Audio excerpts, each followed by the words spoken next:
Hello my dear friends, and welcome back again. Let's start lesson number 24.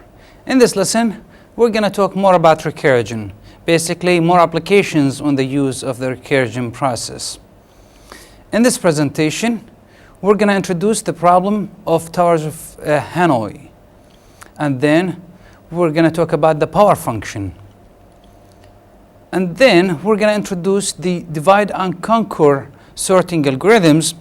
And this is actually, these kind of algorithms are used very efficiently with recursion. And as a case study, we're going to cover the merge sort as an example case study on the divide and conquer sorting algorithms. All right, towers of Hanoi. What does it say? Well, in this problem, I would like, as we see in here, to move these three disks from source, from this tower, to the destination tower. However, I would like to keep the same order as they appear in here. The largest to go to the bottom, smallest on top. So the problem is to move the three disks from source to destination, keeping the order. Well, to be able to make the move, I would need definitely some auxiliary tower in between, which is going to carry temporarily some of these towers or some of these disks, as a matter of fact, as we move on. How does this work? Well, let's look at the two disk example, the simplest. Well, I have these two disks, the orange and yellow, and I would like to move them to this tower in here and keep the same order, orange on bottom and yellow on top. Well, the easiest way to do that is basically to move definitely the yellow one in here. Okay, I cannot move it here, of course, because otherwise I'm going to get stuck. So I'm going to move this yellow one to the middle tower, the auxiliary. And then in step number 2, I will then move the orange one to the destination. And then in my third step, to move the yellow from the temporary auxiliary location to the final destination. And we're done. So to move these three disks, we needed something like 3 steps to do that. Very simple. Well, let's complicate the problem a little bit. Let's look at the 3 disks case, and let's see how we're going to move them from source to destination, keeping the order. Here's the case. Originally, I have them sitting at tower A. Blue, orange, then yellow. What we're going to do? Well, in step number 1 this time, we're going to move this yellow one to C. Okay. And then in step number 2, we're going to move the orange to here. So orange goes here. First step, the first one went to the destination. And then in the second step, we brought the second one, which is the orange, to the auxiliary location. And then we brought back, basically, this one from destination to auxiliary. Okay, I cannot go directly, of course, to destination. I used it in this step as an auxiliary location. So at step 3, I will have 2 of the 3 towers already in place in the right order, but of course in the auxiliary location and not in the final destination.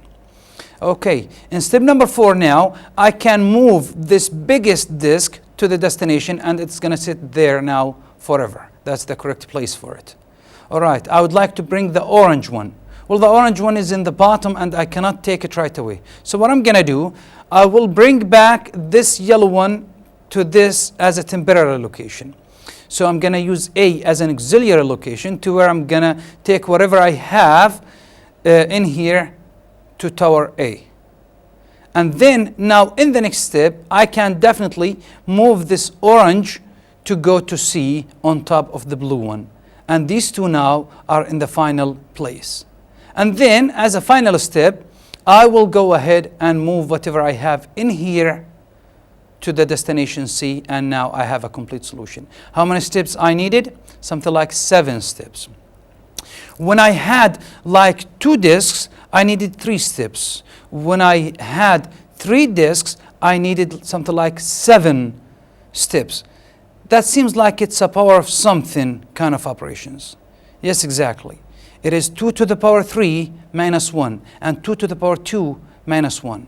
That kind of thing. All right? So that's the how many moves I'm going to perform along how many steps, major steps, I'm going to perform to get to the final order. So the idea is to move one disk from source to destination, all right, each time. Maybe the destination is the final destination, or maybe some temporary destination like the auxiliary one, all right? And then move on with the steps like that till we get to the final destination. It's very simple and very straightforward if we think of it analytically, systematically in this manner. So now to develop an algorithm to do that, we have to build a systematic procedure, a 1, 2, 3 kind of steps that I will follow always, regardless of the number of disks I have in tower A, to move them to tower B in the same order. The algorithm basically says, where if I have n disks, basically I'm going to be moving n minus 1 disks, all but one, from the source to the auxiliary location. Of course, I'm not going to be able to do this in just one step, but rather I'm going to be doing that in several steps along the road. But the idea is to move from source to the auxiliary n minus 1 and keep the largest at source. Of course, at the auxiliary location, I'm going to have them in the right order, these n minus 1. And then move one disk from source to destination. This last disk, which is still at source, I can move it to the destination. And after that, this auxiliary, I'm going to look at it as my source now, and I'm going to move all but one of them to some auxiliary location and take the last one to the destination. All right? So in this case, actually, my source varies. Sometimes it's A, sometimes it's B in the middle. Okay, each time I'm going to be moving like the whatever remaining number of disks minus 1 from the source to the auxiliary and take the last one to the final destination. All right, and I repeat this step again and again, depending on the number of disks that I have, till I have them all in place. So then the next step is to move the n minus 1 disks from auxiliary to the destination in the right order. Well, to build the prototype for this function, it will be something like this. Okay, I'm going to move that many disks from source to destination. However, I'm going to be using this auxiliary tower of the same type as these two, to where I'm gonna place temporarily some of the disks along the road as I move on till I get all disks to the final destination. So the function prototype would look like this. I'm gonna call it towers in this case, and I'm gonna move n minus 1 disks from this source to this temporary destination. So destination is actually auxiliary. I'm going to move n minus 1. This refers to step number 1 in the algorithm that we have just introduced in the previous slide. So n minus 1 disk from source to the auxiliary. Okay, this is not going to be touched. And then I'm going to move one disk, which is the last disk, which is still at source, to the destination now. All right, keep these as is. And step number 3, remove now the n minus 1 disks which are located at auxiliary to the destination. All right? So the order of these change along the road from one step to the other in the implementation of the function according to the algorithm which we have just described. Okay? If we understand this, then definitely we can follow these steps that we have in here. This basically interprets the example, the 3-disk example that we have talked about earlier in terms of the calls I'm going to make. So at the beginning, I have 3 disks, and they're going to be basically moved from A to C. This is my final destination. All right? Let me draw the picture in here. The picture, I had like 3 towers. This is tower A, B, and C. This is my source, basically. And this is my final destination where I would like to see the disks after I complete the whole thing. All right? And I'm talking about 3 disks in here. Okay? So according to the 7 steps that we have covered and talked about, the first thing, I'm going to start with this, of course. That's step number 1. And I'm going to be moving these disks from A to C. All right? How to do that? Now I'm going to move n-1 disks from source to the auxiliary. And that's why the first actual step is to move 2 from A to B. And then move the last one from A to C. Remember that. And then 1 from C to B. All right? And then 2, which are in the auxiliary location now, from B to C. And then 1 from B to A. And then 1 from A to C. Actually, you can see these steps if you look at this slide together with the graphical slide which shows the example. But basically, it just interprets the steps that we're talking about. Okay? So apparently, we're using the same function towers again and again. Okay? But each time with different settings for the number of disks I'm moving and for source, destination, and auxiliary. All right? So this is kind of recursion process to where I'm calling the function again and again. However, the setting for each of these parameters in here is different to lead to the final destination where I'm going to only have 1 disk at source that needs to go to the final destination, and this is my terminating condition. Okay? If we understand this, then definitely we can implement the function. I will leave this implementation as a homework for you guys to do it. It's very simple, very straightforward. Hope you enjoy doing that. Please do it. Okay. The second example, the second application that we're going to implement using recursion is the power function. What if I would like to find y to the power x? Simple mathematics. That means y times y times y, x times. True? Very simple. Let's analyze the problem in the recursion terminology. Recursion terminology means we have to look at the basic components that I need for, to implement an algorithm using recursion. What are these basic components? Terminating condition, okay, which guarantees that I'm going to always exit. And number 2, the general case in which I will always make these, after I execute that step, I make the task smaller. All right? So, well, the terminating condition is simply y to the power 0 equals to 1. And this is always true. Okay?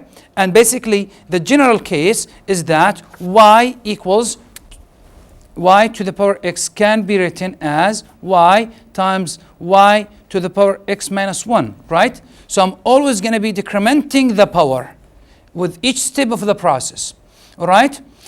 So if I'm incrementing this, then one day it's going to become 0. And that's my terminating condition as a matter of fact. So I will keep decrementing the exponent, all right? Each time in the process, in the general case, I will just multiply the base y times whatever this one, and this one basically is calling the function which is going to calculate the y to the exponent. However, the exponent changes every time. So if the exponent is still large, then I will call the function again. However, if that exponent becomes 0, then that's my terminating condition.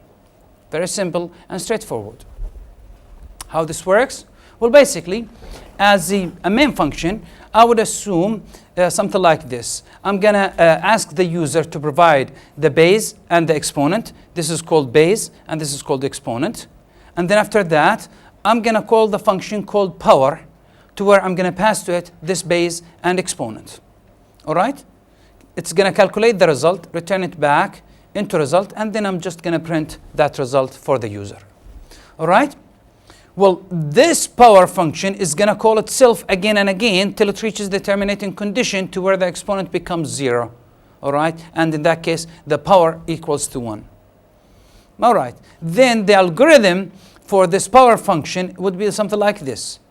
Base, I'm assuming that it's of type integer just for simplicity. And exponent, of type integer, okay? And it works this way on integers, actually, to keep subtracting ones. If I have fractions in there, that could be a problem. However, the base doesn't have to be integer. Okay, anyway, so I start with some local variable which is going to accumulate the result for me. Okay, and I'm multiplying. I always do y times whatever. So that times, it's good to have your partial product initially set to 1. And then I will loop as long as exponent is greater than 0. Okay, and each time my accumulator is going to be the accumulator times the base. So whatever I have so far times this base y. Okay, and then I will end the loop, and this end loop means that I have reached the terminating condition, basically. All right? Let's look at the function, real implementation, in the Recursion version. Well, basically, my function is gonna have a and b as its input, and it's gonna calculate a to the power b. So basically, I'm asking the user to enter a and b, and here in this scanf, these values are going to be read, okay? And I'm checking if b is greater than or equal to 0. That's if I need to perform the calculation anyway.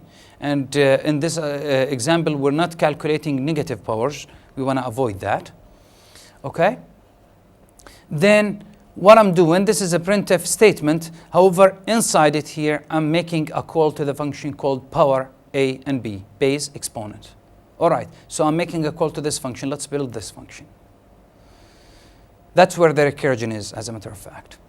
So integer power takes integer base and integer exponent, and at the end of the day, once I'm done, it's gonna calculate base to the power exponent.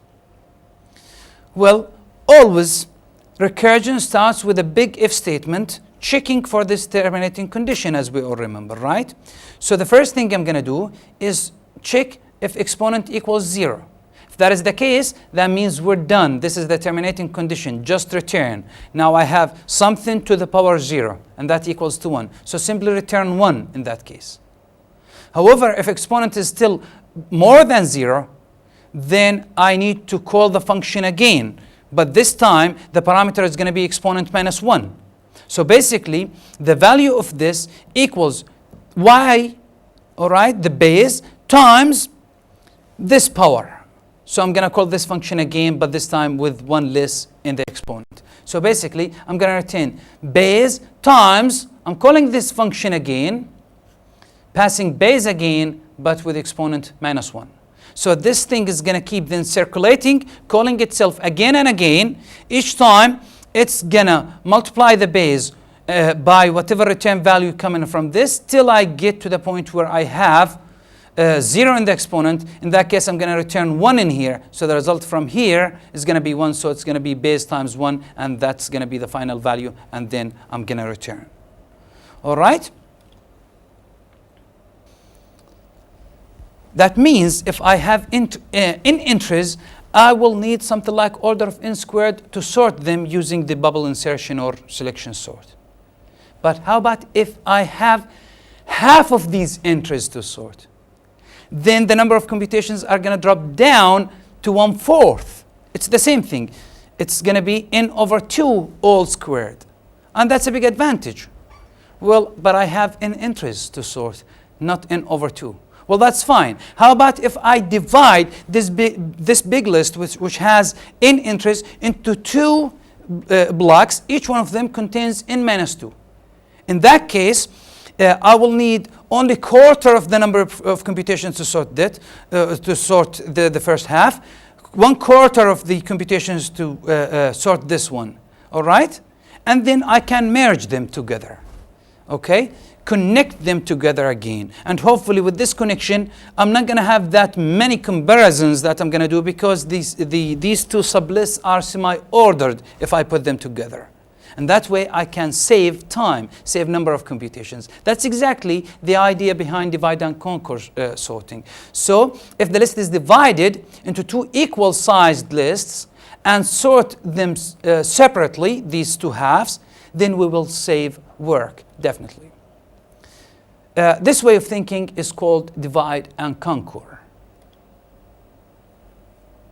So the idea is subdivide the list repeatedly until the sublist has size 1. Well, we're exaggerating in our thinking this way. Not just divide it into half and spend 1/4 of the time or of the operations to sort it. How about if I divide this half again into half? Keep dividing it till I just have one entry in the sublist. How much time do I need to sort a list that has one entry? No time, right? It's sorted, it's the only thing. No comparisons, no assignments. Perfect. So I won't need actually to do anything. Just keep dividing your array, your list, till you end up with small pieces. Each one of these pieces contains just one element. And when you sort the two halves, merge them together. And you're going to have 2, and 2 on the other side. Merge them, go back, merge them, and go back till you build again the whole list. That way, the only computation or the only kind of computation I'm going to perform is in this merging process, right? In the division process, I don't have any comparisons basically, and I don't have any kind of assignments. And this way, we're going to cut down the number of computations dramatically, as we're going to see. So, sorting a list with only one entry doesn't take any work. And now I need just to combine the sublist repeatedly until it grows back to the original list. And while I combine, I will do some comparisons, but these comparisons are going to be very few because the lists are already sorted by themselves. It's just to put them together. An informal outline of the method. Well, basically, the method is called sort, and it's going to sort this list of some type. What I'm saying in here, if the list has length greater than 1, then still big, divide it, right? Divide it into 2 halves. So I'm going to call the function called partition, and it's going to partition the list that I have into a lower list and a higher list, low and high, okay?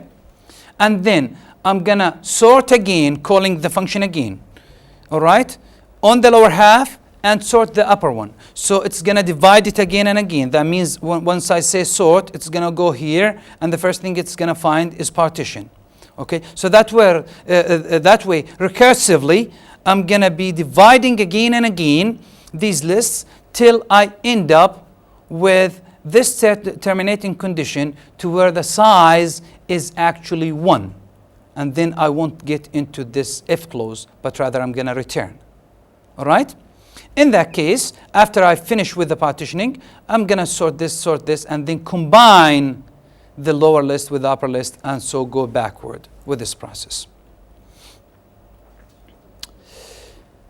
An example on this quick divide and conquer sorting techniques is the merge sort. And the merge is basically chops the list into 2 sublists of sizes, of equal sizes, as a matter of fact, if all possible. However, if I have an odd number of entries in the list, then it doesn't hurt if I have one extra in one of the sublists rather than the other one. So I will divide the list into 2 nearly equal sublists. And then sort the 2 sublists separately. And sorting them separately means I'm going to continue with dividing them again and again, calling myself again, and the first thing I'm going to do is to divide as long as the size is more than 1. Afterwards, carefully merge the sorted sublists into a one bigger list and go back again till you get to the original list and a one contiguous list. Let's take an example. Assume that I have 5 entries in my list and they're like these. All right? And I want to use merge sort to actually to sort the list. So basically what I'm going to do, I'm going to divide this list. So this color in here means divide, and the green in here means merging process. So the first thing I'm going to do, partition, Remember, that's the first thing I do in the function, as long as the size is greater than 1. Yes, the size is greater than 1, so I divide it into 2 equal parts as possible. It has odd entries, so I have 3 here, 2 here. And then, okay, I go here, sort lower, sort upper, right? Sort lower, okay, so call again this partition because its size is still greater than 1. So divide it into 2 portions, 2 sublists, 2 and 1. Okay, sort lower, sort upper. Where lower is still too large, more than 1. So divide again. So I have now 2 sublists. Each one of them has 1 entry inside it. No further partitions. Now they are sorted by themselves separately. I need to combine them. So to merge them, I just need to reorder them in the proper order. In this case, simply the 26 goes first, 33 goes first, and this is the sublist. On the other hand, this has only 1 entry, and then it's sorted, of course. So I go back and I merge these 2 sublists together to get the 3 sublist size, but this time ordered in the correct order. Okay. On the other hand, I had these 2 in the upper at the first level. So again, I'm going to divide them. 1 in here, 1 in here, sorted by themselves. So I merge. To merge, I get the 12 first and then the 27. All right. So now I'm at this level, but these 2 sublists have been ordered. And here's a picture of them ordered. Merge. So I merge this one with this one, and I get a sorted list just like that. Okay, and I'm done. Okay, so several divisions, several partitions along the road, and then same number, almost same number of merges as I go backward. All right, let's implement the function. The main function basically, which I'm going to call merge sort, it sorts a contiguous list or a continuous list by merge sort method. Well, this list could be an array or could be a linked list. It doesn't matter. The precondition is that the list has been already created, and each entry of the list contains a key, and I'm going to sort the entries in this list according to this key. In this example here, I'm assuming that my list actually is not an array, but rather it's a linked list. And it's a good exercise to work with linked lists and with sorting and recursion. So I'm combining lots of things together. All right. After this, what do I have? The entries of the list have been rearranged so that the keys in all the entries are sorted. And that's what I want. I'm going to use 2 major functions, the divide, and that's the partition, and the merge, which means to merge these 2 sublists after they are sorted. Okay, let's start with it. It's called merge sort, and it takes as an input pointer to the linked list resembling the entries that I like to sort. Okay, I'm defining a local variable called second half, because remember, I'm going to pass list. And the first thing I'm going to do is to divide this list into 2 sublists. Okay, I'm going to keep list pointing to half of the nodes and make second pointing to the beginning of the second half. All right. So only 1 variable needed because I already have a pointer pointing to the whole list. So this holds the second half of the list after division. Is there a need to sort? Well, if the size is still greater than 1, then definitely you have to call sort again to divide it and so forth. So then, if that is the case, divide the list into 2 halves again. So I'm going to call the function divide, and I'm passing to it again list and a pointer to second half, so that list and second half are pointing actually to these 2 portions again. All right, and then merge sort the first, and then merge sort the second. And that's basically the 3 main functions we looked at in the method in the pseudocode we wrote. And then, after I'm done with that, I'm going to merge. Merge list, which contains the first half, the second half, put them together in a new output list that contains the two portions together, and this time I'm using list again. I'm reutilizing my pointers instead of making another variable to point to it. And that's just an efficient way of utilizing the pointers that you have. So basically, these are two inputs, and this is output. All right? And that's it. Well, everything looks fine, except that I need to see how to divide and how to merge. Divide, sort the lower, sort upper, which is another function, and then merge. Okay? Let's see how that divide function works. Well, divide basically divides the list into two parts, right? The precondition for it is that it takes a linked list, and this linked list, of course, has to be created and initialized. All right? The outcome of this, the list, which is called list, has been reduced to its first half and second half, divided into first half and second half. All right? And actually, list itself as a pointer is now pointing to the first half, and the second portion of it is pointed by a pointer called second half. Let's see how we're going to do that. Well, basically, it takes list and second half, 2 pointers. All right, and it's going to define two local variables. One of them is called current and midpoint. I'm going to use this to go all over all the nodes in the list, and I'm going to use mid as a local variable to point to the node in the middle, so that I will make second point to it. Okay, so what I'm saying in here, if the midpoint equals to the head of the list, equal null, so that basically means if I don't have anything in the list, it's just initialized but no nodes in there. So basically I'm initializing midpoint to point to where head is pointing, the beginning of the list. Now, does that list contain any nodes?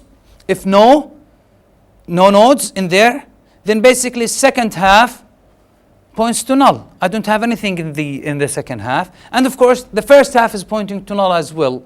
And that's already there, so I don't have to make that assignment. Otherwise, I have nodes. I have some nodes in the list. Then what do I need to do? Well, then start moving forward. True? So start from current, which is pointed by mid arrow next, and mid already assigned to point to head, right? So make current point to the next slide, to the next node after that, all right? And move forward as, of course, this doesn't equal to null. Each time, I'm just moving current forward till I reach null, right? And I say, if current does not equal to null, then I have more nodes. Then basically advance midpoint forward and advance current forward. So midpoint is going to be chasing the whole time current, all right? And it goes, each time current goes twice forward, actually mid goes just once. And that means by the time I get to the end of the list with current, midpoint is going to be pointing to the middle of the list. And that's it. Then I will basically return into list this midpoint. So second half, arrowhead, basically, points to wherever midpoint arrow next is pointing. And midpoint equals to null, arrow next equals to null, to indicate that this is the end of the list of the first list. And that's basically divide. Let's see real quick the merge function. Very simple. It's going to merge the two lists, producing a third list which consists of all the entries in both halves. Okay, so basically first and second are ordered now, and I will need to create a new one which contains all of them in a sorted fashion as well. And the result is going to be placed in out. Of course, I don't need, once I have all entries sorted in out, I don't need first and second anymore, and that's why I'm going to destroy them. The function is called merge. It takes first and second, the first two halves, and it's going to put the result in out. All right? And basically, I'm going to use 2 pointers, one pointing to the first half, the second pointing to the second half along the road. And basically, I'm going to use this local variable as well, last sorted, to point always to the last entry in the sorted. And I say, if first arrowhead not, that means if this equals to null, that means I don't have anything in the first list. So basically, just make out pointing to the second list. It's the only list that I have. Otherwise, if second arrowhead equals to null, so basically, that means I don't have a second list. All entries I have are in the first half. So basically, just make out point to whatever first is pointing to. Okay? Well, otherwise, I have some entries here, some entries here. Then I have to be careful a little bit. So I'm going to make P1 point to the first node in the first. Make P2 point to the first node in the second. And now I would like to see in the in out. Do I put this one or this one? Whichever is smaller, of course, right? So if P1 arrow next dot key, if the key in the first node in the first list is less than the second one, then you make out point to first. And then you advance your pointer that points to the second one. Okay? Else, if the second is smaller, then basically make out pointing to that node and then advance the second pointer to point to the next one. And then the last sorted is definitely out arrow head. And I move forward like that. So after that, while P1 is not null, and while P2 is not null as well, I'm going to go through the rest of the nodes in both sublists, and each time I'm checking again which one is bigger. And I make last sorted arrow next point to P1 if P1 is smaller, okay, and advance this pointer, or I make it point to P2 if that is actually the smaller one, and I advance the pointer. All right? Now, at the end, attach the remaining list by saying if P1 does not equal to null, that means last sorted move forward. Otherwise, last sorted is pointing to wherever P2 is pointing. And so this is pretty much following each node in the list, each time looking at this one or that one, whichever is smaller. The analysis is very simple. Here is the tree which shows the process in case of having a list size of 8, dividing it into 4s, then into 2s at all levels, and then once I have one, I do the merge and I go backward. Very simple. Number of levels when I have in this tree, when I have n equals 8, I have 1 level, 2 level, 3 levels. Okay? So that means 3 levels when I have 8 cells, and this refers to actually the 2 to the power 3. That's the 8. So this is n, and this is log to the base 2 of n. All right? Keep that in mind.